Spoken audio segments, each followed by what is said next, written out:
السلام علیکم۔ دیکھیے، یہ بات بھی قابل غور ہے کہ اللہ کی توحید کبھی کسی قوم نے اور خاص کر مشرک قوم نے ٹھنڈے پیٹوں برداشت نہیں کیا ہے۔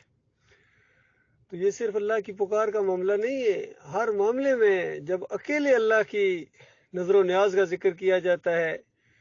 تب بھی یہ پریشان ہو جاتے ہیں۔ اللہ کے اکیلے رکوع اور سجدے کا ذکر کیا جاتا ہے تو اندازہ لگائیے توحید کا نعرہ لگانے والے محمد حنیف کے جو لوگ ہیں ان کو سیخ پا ہو جاتے ہیں کہ اکیلے اللہ کا صرف سجدہ، بس کسی اور کسی کو بھی نہیں، یوسف علیہ السلام کو بھی نہیں۔ اس طریقے سے آگے اندازہ لگائیے یہ کس طرح ان کو شرک پر پکا کر دیا انہوں نے۔ جب اکیلے اللہ کی داتائی، دستگیری، مشکل کشائی، حاجت روائی، پکارے، رکوع اور سجدے، اس کا ذکر ہو تو جو آخرت پر ایمان نہیں رکھتے ان کے دل کڑنا شروع ہو جاتے ہیں، پریشان ہو جاتے ہیں، دشمن بن جاتے ہیں۔ اور جب تھوڑا سا بھی کسی اور کا ذکر کیا جائے کہ ہاں حضرت نے 12 سال کی کشتی زندہ کی تھی، ہاں حضرت نے مردے کو زندہ کر دیا تھا، حضرت نے جو ہے وہ تھوڑا سا ان کے سامنے سجدہ ہوا تھا، تھوڑا سا، تو اس اندازہ لگائے تھوڑا سا ذکر کر دیا جائے، پھر آپ دیکھیں گے کہ ان کے دل کے اندر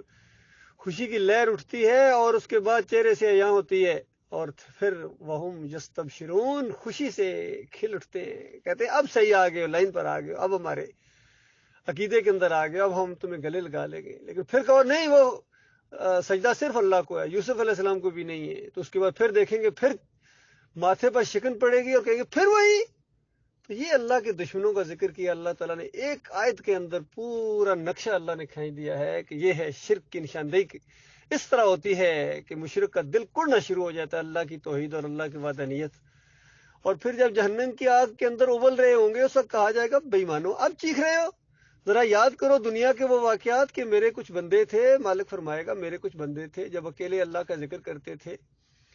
اور تمہیں غصہ آتا تھا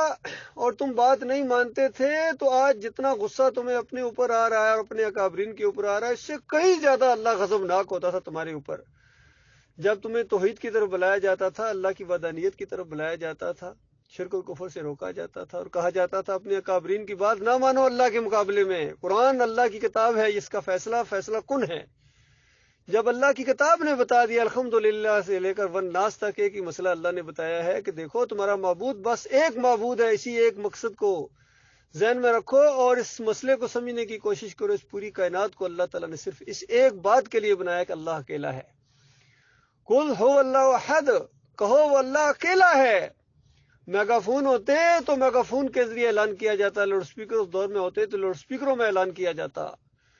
ریڈیو ہوتے تو ریڈیو پر اعلان کیا جاتا، ہر جگہ اس چیز کو پھیلایا جاتا کہ اللہ اکیلا ہے، وہ اکیلا داتا ہے، اکیلا دستگیر ہے، اکیلا مشکل کشا ہے، اکیلا حاجت روا ہے، بغیر واسطے وسیلے کے۔ یہ واسطہ وسیلہ والے یہ خالص قرآن کے انکاری ہیں۔ وہ اکیلا مالک ہے، براہ راست سنتا ہے، شرک سے زیادہ قریب ہے، ہر زبان کا خالق ہے، اور صرف اس اکیلے کو رکوع ہے، اس اکیلے کو سجدے ہیں، وہ پوزیشن جو خالص اللہ کے لیے، اللہ کی بندگی کے لیے ہوتی ہے، یہ کسی اور کے لیے نہیں ہے۔ جب محمد صلی اللہ علیہ وسلم سجدے کے لائق نہیں ہے، بتائیے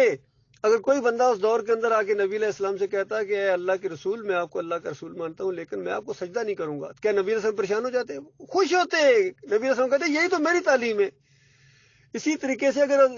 یعقوب علیہ السلام کے دور میں یا ابراہیم علیہ السلام کے دور میں یا یوسف علیہ السلام کے دور میں اگر کوئی مومن یہ کہتا کہ ہم آپ کو اللہ کا رسول مانتے ہیں لیکن سجدے کے لائق نہیں مانتے ہیں، سجدے کے لائق صرف اللہ ہے، آپ بھی اسی کو سجدہ کرتے ہیں، میں بھی اسی کو سجدہ کروں گا، انبیاء خوش ہوتے ہیں اس بات کے اوپر۔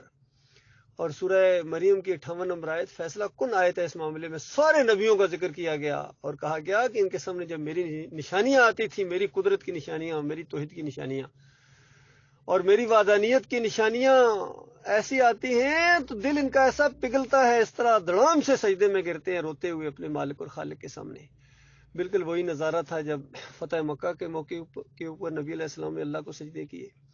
اور اسی طریقے سے یوسف علیہ السلام کا پورا خاندان اللہ کے سامنے سجدہ ریز ہو گیا۔ یہ ہے سورہ یوسف کا پیغام اور یہ ہے پورے قرآن کا پیغام جس کو بدل دیا گیا ہے۔ انہوں نے اپنی تفسیروں کے ذریعے اپنے اونچے جو جھوٹے نام انہوں نے بنا لیے تھے، پہلے نام اپنا انہوں نے منوایا، اپنی شخصیت کا لوہا منوایا بے ایمانوں نے، پھر اس کے بعد شرک کے انجیکشن دیے، پھر لوگوں کو جب اعتماد ہو گیا کہ حضرت کیسے جھوٹ بول سکتے ہیں، اتنے بزرگ ہیں، اتنا معصوم سا چہرہ ہے،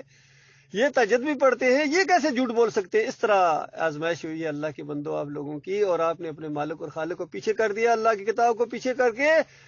ان کو، مولویوں کو، ان کو، اپنے امیر کو، اپنے اور کابرین کو آگے کر دیا۔ یہ تمہارا وہ جرم ہے جس کی وجہ سے تمہیں ہمیشہ ہمیشہ کی آگ کے اندر رکھا جائے گا۔